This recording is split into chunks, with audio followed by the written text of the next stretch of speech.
তো এই জিনিসগুলো যখন আমাদের প্রকাশ্যে আসে এবং এটা নিয়ে যখন আমরা মাঠে সরব হই, তখন কিন্তু সাথে সাথেই কালকে বিকালবেলায় তাকে ২১ বছর দেখায় তাকে রিমান্ড দেওয়া হয়েছে ২ দিন। নিরাপত্তাহীনতার ভিতর দিয়ে যে আমরা যাচ্ছি, এটা তো খুবই দেবালোকন্ত স্পষ্ট। গত ১২ই ডিসেম্বর আমাদের সহযোদ্ধা হাদি, ওসমান হাদি জুম্মার নামাজ পড়ে জাস্ট বাসায় যাচ্ছিলেন, সে অবস্থায় তাকে গুলি করে হত্যা করা হলো আরকি। ঢাকা শহরের মতন একটা রাজধানীতে দিনে দুপুরে একজন সম্ভাব্য সংসদ সদস্য প্রার্থী তিনি এভাবে মারা গেলেন আরকি। তো ফলে এই নিরাপত্তা হুমকি কিন্তু প্রচণ্ড পরিমাণে মাত্রায় আমাদের মধ্যে রয়ে গেছে আরকি, হ্যাঁ? এবং আমরা দেখতেছি যে পলাতক ফ্যাসিস্ট যে শেখ হাসিনার নানান লেন্সপন্সাররা এখনও মাঠে সক্রিয় আছে। যে কারণে আমরা আ যেটা দেখলাম বিভিন্ন জায়গায় অগ্নিকাণ্ডের যে ঘটনা, আমাদের শাহজালাল এয়ারপোর্টেও আ যে গুদামে ব্যাপকভাবে আগুন লেগে গেছিল তারও কিছুদিন আগে, হ্যাঁ? বা নানান জায়গায় যে নাশকতাগুলো চলছে, এটা কিন্তু নিরাপত্তার ঝুঁকি ব্যাপকভাবে দাঁড়ায় আরকি। এবং সামনে নির্বাচন যত ঘনায় আসবে এই ঝুঁকি আরও তত বাড়বে। যে কারণে বর্তমান সরকার একটা নামকা ওয়াস্তে যারা সংসদ সদস্য প্রার্থী তাদেরকে গানম্যানের একটা ব্যবস্থা করছে। এটা হয়তো গোয়েন্দা তথ্যের ভিত্তিতেই, কিন্তু এটা আসলে খুব যে সাফিসিয়েন্ট কিছু বা কার্যকরী কিছু বলে আমার মনে হচ্ছে না আরকি, হ্যাঁ? তো নির্বাচনের সাথে সাথেই সরকারকে আরও বেশি নিরাপত্তা দিতে হবে দেশ, জনগণ এবং যারা নির্বাচনী প্রার্থী। বিশেষ করে আমরা যারা লম্বা সময় শেখ হাসিনার ফ্যাসিস্ট রেজিমকে চ্যালেঞ্জ করে আসছি তাদের জন্য তো বটেই আরকি, হ্যাঁ? কিন্তু সেই জায়গায় বিভিন্ন ইস্যুতে রাজপথে যখন আন্দোলন হয় সেটা নির্বাচনকে কতটুকু প্রভাবিত করে? এটা ব্যাপারটা হইছে যে গত ১৫ মাসে এই ৫ আগস্টের পরে যে সরকার ইন্টারিম সরকারের অধিকাংশ জায়গাতেই আসলে তার কোনো অবস্থান নাই, তার কোনো হ্যান্ডস নাই।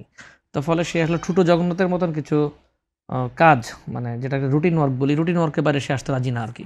তার ফলে আমরা বিভিন্ন সময় দেখেছি যে কোনো বিষয় হলে জনগণ তাদের কোনো প্রতিকার পাওয়ার কোনো জায়গা নাই, তখন তারা বাধ্য হয়েই মাঠে নেমে আসে এবং মাঠে নামলে মোটামুটি এটা আপনাদের মিডিয়ার মাধ্যমে যে প্রচার হয়, কিছুটা ভাইরাল হয়, সরকার তখন চাপে পড়ে, এরপর তারা তাকে করে। এক্সট্রিম মশার কয়েল প্ল্যান্ট ফাইবার দিয়ে তৈরি, তাই সহজে ভাঙে না, সুগন্ধিযুক্ত ও নিরবিচ্ছিন্নভাবে জ্বলে। ডেঙ্গু, চিকুনগুনিয়া বাহি সহ যে কোনো মশার বিরুদ্ধে দেয় এক্সট্রিম সুরক্ষা। যেমন উদাহরণ দিই আপনাকে, ওই যে গতকালকে আমাদের এক সহযোদ্ধা, জুলাই যোদ্ধা কন্যা তাহারিমা আক্তার সুরভি, কি একটা অদ্ভুত বিষয় দেখেন, একটা মেয়ে যে আপনার যার সাথে সে যুক্তই না, তাকে ৫০ কোটি টাকার একটা মামলা দেওয়া হইলো যে সে নাকি ৫০ কোটি টাকার চাঁদা দাবি করছে।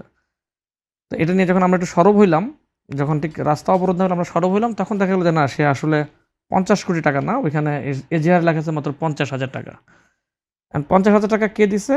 সেটা দিছে যে এরকমই একটা পত্রিকা, আমাদের সাবেক পত্র- এই আমি এখানে যেখানে কথা বলছি এটাই সাবেক এক সাংবাদিক। সে কেন দিয়েছে? কারণ সে তার কাছ থেকে একটা প্রস্তাবনা সে ফেরত গেছে আরকি। তো এবং পুলিশ, তার বয়স হয় নাই ১৭, পুলিশ তাকে দেখাচ্ছে ২১। কেন? কারণ পুলিশ নাকি তার কাছ থেকে ঘুষ চেয়েছিল, সে সেটা দিতে রাজি হয় নাই। তো এই জিনিসগুলো যখন আমাদের প্রকাশ্যে আসে এবং এটা নিয়ে যখন আমরা মাঠে সরব হই, তখন কিন্তু সাথে সাথেই কালকে বিকালবেলায় তাকে ২১ বছর দেখায় তাকে রিমান্ড দেওয়া হয়েছে ২ দিন। কিন্তু আসলে আদতে তার বয়স হলে মাত্র ১৭। আইন মন্ত্রণালয় বা এত বড় আমাদের আ মানে কোর্ট কাচারি, তারা এটাকে ভেরিফাই করতে পারে নাই যে তার আসল বয়স কত। পরবর্তীতে যখন এটা আন্দোলনের দিকে চলে গেল, সাথে সাথে রাত্রেবেলা তাকে জামিন দিতে বাধ্য হলেন। তো এটা একটা ছোট্ট উদাহরণ যে আপনি আন্দোলন না করলে, আপনি ভাইরাল না হলে, আপনি মাঠে না নামলে এই সরকার কোনো কাজে থেকে হাত দেয় না।